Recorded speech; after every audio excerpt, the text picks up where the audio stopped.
ये वाली जगह एकदम धार में है और यहाँ पे है हमारे गांव का पहला होम स्टे। कैसा लग रहा है आज तक? खराब लगा है। अगर आप किसी काम को लगन से करो ना तो उसको आप जल्दी सीख सकते हैं।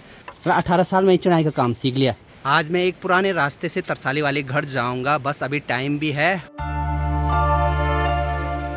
सुबह के अभी 6:15 हो रहे हैं। रिस्सू भैया इनकी तैयारी भी हो गई है देहरादून निकलने की। और बाहर का माहौल देखो भाई, आज पूरे आसमान में बादल लगे हुए हैं। Good morning. हो गए तैयार?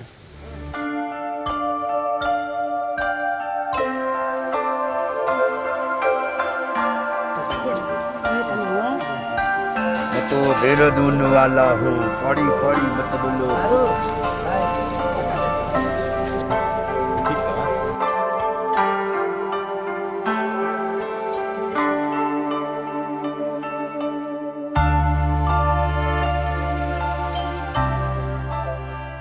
अभी सुबह सुबह सारे लोग निकल गए हैं भाई देहरादून के लिए।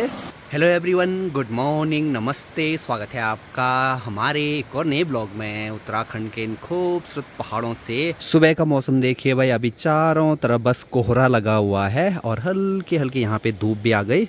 बाकी घर में ईंटों की ज़रूरत थी तो ऊपर रोड से यहाँ पर नेपाली भाई लोगों ने ईंट भी साड़ दी है। और यहाँ पर सीढ़ी का काम इतना हो गया है भाई, ये देखो सीढ़ी का काम ऑलमोस्ट पूरा हो गया है। यहाँ पर ये ढक के रखा है क्योंकि कल रात को ना बहुत ज़्यादा बारिश हुई।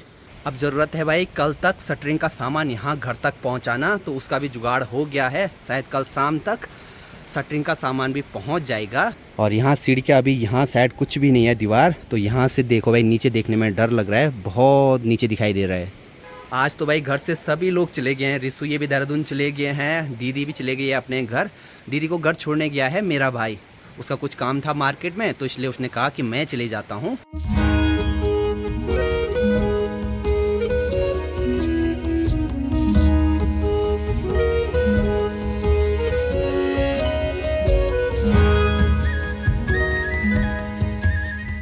तो चलिए जी, अभी मिस्त्री जी भी पहुँच गए हैं यहाँ पे। और शटरिंग में कितना दिन लगेगा ऊपर? 5 दिन लगेगा। 5 दिन? सरिया लगेगा ना, सीमेंट मिलेगा, सेटिंग रहेगा, 5 दिन लगेगा। तो मिस्त्री जी बता रहे हैं कि ऊपर वाली जो शटरिंग है ना उसमें लगभग 4-5 दिन लग सकते हैं क्योंकि काफ़ी बड़ी छत है। और यहाँ पे काम पे वाले भाई भी देखो भाई लगे हैं काम पे। आज यहाँ सीढ़ी के बगल पे चढ़ाई का काम चल रहा है। शुरू में जब ये आए थे तब मैंने नाम तो पूछा था, लेकिन अब मैं कुछ दिनों से भूल सा गया हूँ। राहुल कुमार। एज? 18 साल। 18 साल में चढ़ाई का काम सीख लिया। और भाई जी? राहुल कुमार। अच्छा, आपकी एज? 20। अच्छा, बाकी मिस्त्री जी तो पहले से। और आपका नाम? महेश। और आपकी एज? 22। मतलब इससे एक चीज़ पता लगती है कि एज मैटर नहीं करती है। अगर आप किसी काम को लगन से करो ना तो उसको आप जल्दी सीख सकते हैं। सारे अभी 18, 20 और 22 साल के हैं, सिर्फ हमारे मिस्त्री जी को छोड़ के। आपकी कितनी है? 37 है। इनकी है वो 37।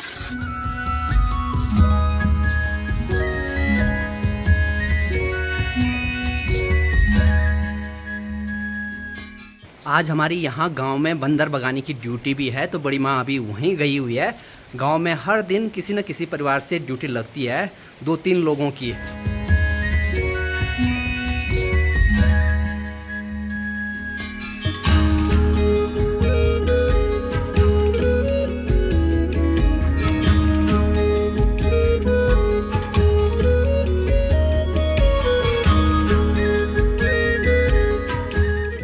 अभी दिन के 2:30 बज गए हैं। अब जाकर माँ आई है। बानर भगाने की ड्यूटी लगी हुई थी आज। कितने थे बंदर आज? नीचे? जिस दिन बंदर नहीं रहते हैं उस दिन चलो भाई आराम का काम रहता है, लेकिन जिस दिन बंदर रहते हैं ना बहुत भयंकर ड्यूटी रहती है। सब जगह खेतों की तरफ चक्कर लगाना पड़ता है कि कहीं बंदर ना आए।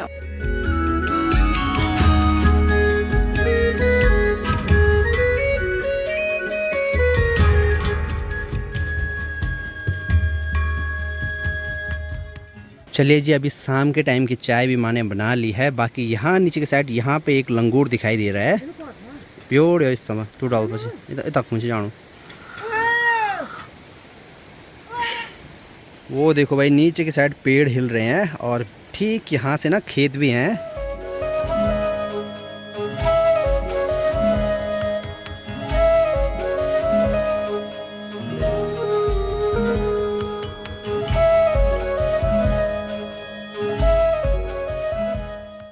शाम के अभी 5 बज गए हैं। बाकी यहाँ सीढ़ी के बाहर की जो दीवार है उसका काम भी लगभग आधा से ज़्यादा हो गया है। बस कल के लिए थोड़ा सा ही काम यहाँ पे बचा हुआ है। बाकी यहाँ सीढ़ी के अंदर उजाला अच्छे ढंग से आए, यहाँ पर एक शीशा लगा देंगे और नीचे की साइड इधर पे ग्रिल, यहाँ नीचे की साइड से भी हमने जगह छोड़ी है तो यहाँ पे भी ग्लास लगेगा और नीचे की साइड ग्रिल। और ऊपर रोड में जितनी भी ईंटें थी वो सारी ईंटें, चलो भाई अच्छी बात है, यहाँ घर तक पहुँच गई हैं। तो अभी मेरी तैयारी भी हो गई है तरसाली वाले घर निकलने की। आज थोड़ा टाइम से ही निकलते हैं, नहीं तो यहाँ गाँव से ऐसा होता है ना, टाइम का पता ही नहीं लगता है, फिर आधी रात में हम लोग घर पहुँचते हैं।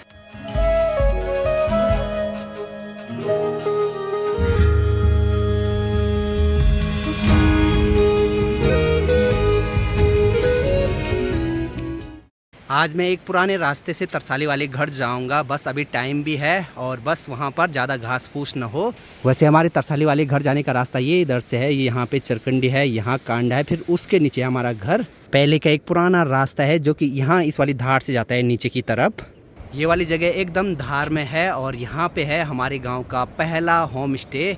देखो भाई आसपास के बहुत सारे झरने भी दिखाई देते हैं, नीचे मधुगंगा भी दिखाई देती है। बाकी यहाँ पर होम स्टे के ओनर हैं अंकल जी, एकदम प्यारी सी लोकेशन पे बना हुआ है और मुझे यहीं से जाना है। यहाँ से ये रास्ता जाता है ठीक यहाँ से होके और वहाँ पे हल्का सा हमारा तरसाली वाला घर दिखाई दे रहा है।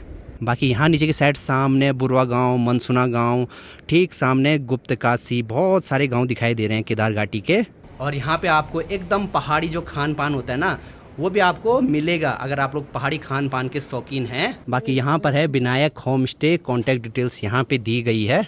और इसी वाली धार में देखो एक आसन बनाया हुआ है। जब मंदेश्वर भगवान जी की डोली आती है तो उस टाइम पे ना यहाँ पर थोड़ी देर के लिए रुकती है और पूजा अर्चना होती है यहाँ पे।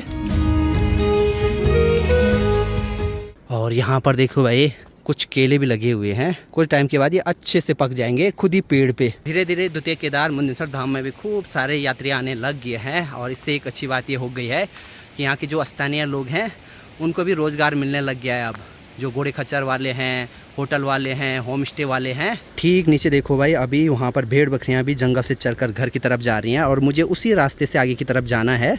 और यहाँ पर देखो भाई एक बांज का पेड़ है बड़ा सा और इसके तने पर ना एक ढुअर बन रखा है और इसमें बारिश का बहुत सारा पानी जमा हो रखा है भाई। अब यहाँ पास से एक गधेरे की आवाज़ आने लग गई है। मुझे ना सबसे ज़्यादा डर इसी वाली जगह का था क्योंकि वहाँ बहुत ज़्यादा घास घूस होगी। अच्छी बात यह है कि पास में एक मामा जी हैं जो कि अभी भेड़ बकरियाँ जंगल से घर लेकर जा रहे हैं, तो फिर डरने की ऐसे में कोई बात नहीं है। अभी ना मैंने थोड़ा सा गलती तो कर दी है, हाथ पे एक डंडा रखना चाहिए था, आगे एकदम झाड़ी सी है। अब आजकल मानसून के टाइम पे पहाड़ों में हर जगह ऐसे झरने तो देखने को मिलते ही मिलते हैं भाई। अब ये वाली बकरी देखो भाई, ये है डुन्नी, मतलब इसके पैर में कुछ प्रॉब्लम है इसलिए सबसे पीछे से चल रही है भाई। ये जंगल से जब भी भेड़ बकरियां घर लाते हैं ना तो सबसे ज़्यादा डर शाम के टाइम पे रहता है भाई बाघ का। ज़्यादातर जो भी बाघ का अटैक होता है वो शाम के टाइम पे ही होता है।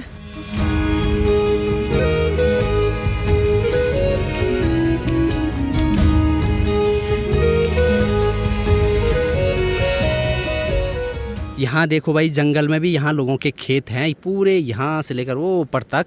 सोचो यहाँ इन खेतों में अगर कोई अनाज बोएगा तो यहाँ क्या ही बच पाएगा, लेकिन यहाँ ऐसी चीज़ बोते हैं जिसको ज़्यादा जंगली जानवर नुकसान नहीं करते हैं।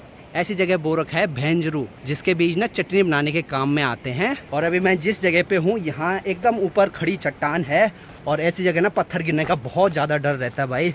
लो जी मैं बोल ही रहा था, यहाँ ऊपर चट्टान से देखो, चट्टान का एक बड़ा सा हिस्सा खिसका होगा नीचे, कुछ तो वहीं पे अटका हुआ है और कुछ यहाँ नीचे ऐसे पत्थर आ रखे हैं और यहीं से वो रास्ता ठीक सामने तक है। मॉनसून का टाइम पहाड़ों में झेलना आसान नहीं है। बाहर के लोगों को लगता है कि भाई कितनी खूबसूरत है पहाड़, कितने हरे भरे हो रखे हैं, कितने सारे झरने हैं। जब यहाँ पे रहते हैं तभी पता लगता है भाई। चलो जी फाइनली इस वाली धार से हमारा तरसाली वाला घर दिखना शुरू हो जाएगा।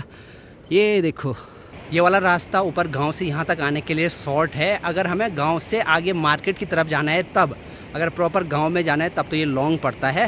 ठीक ऊपर देखो भाई उस धार से आया मैं अभी।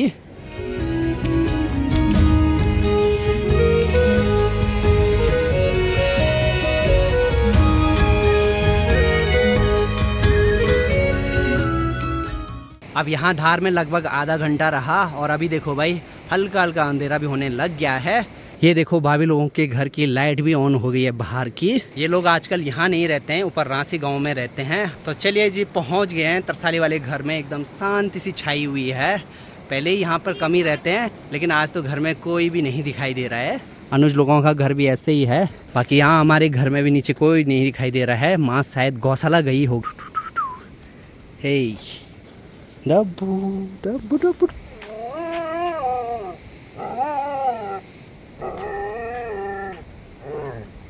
डब्बू। हे घर में अभी पहुंच गए हैं। यहाँ पर हमारा खाना भी बनने लग गया है। बाकी कल तक तो एकदम खूब भीड़ थी यहाँ पे। और आज देखो भाई सिर्फ 3 लोग बैठे हैं। ताऊ जी और पापा जी अपने अपने कमरे में हैं। यहाँ पे अभी रोटी बन रही है, माँ बना रही है, बड़ी माँ पका रही है। कैसा लग रहा है आज तक? हाँ, खराब लगा है। खराब, हाँ, सुनसान। कल तक इस टाइम पे रिस्सू और अरब का हो हल्ला मचा रहता था, कभी बाहर कभी अंदर। खैर होता ही है भाई, जब घर में रहते हैं हो हल्ला होता है, जब चले जाते हैं तब कुछ दिनों तक थोड़ा सा माहौल एकदम सुनसान सा लगता है। खाना खा के जैसे ही मैं बाहर आया, बाहर बारिश लगनी शुरू हो गई भाई। बस अब लाइट ना जाए भाई किसी तरह से, क्योंकि रात को जब भी बारिश लगती है ना लाइट जाती है और फिर सीधे आती है अगले दिन सुबह या दिन के टाइम पे। और आज भी लाइट जाएगी ना, लाइट तब जाती है जब आसमान में थंडरिंग होती है, तो कहीं ना कहीं फ्यूज उड़ जाता होगा।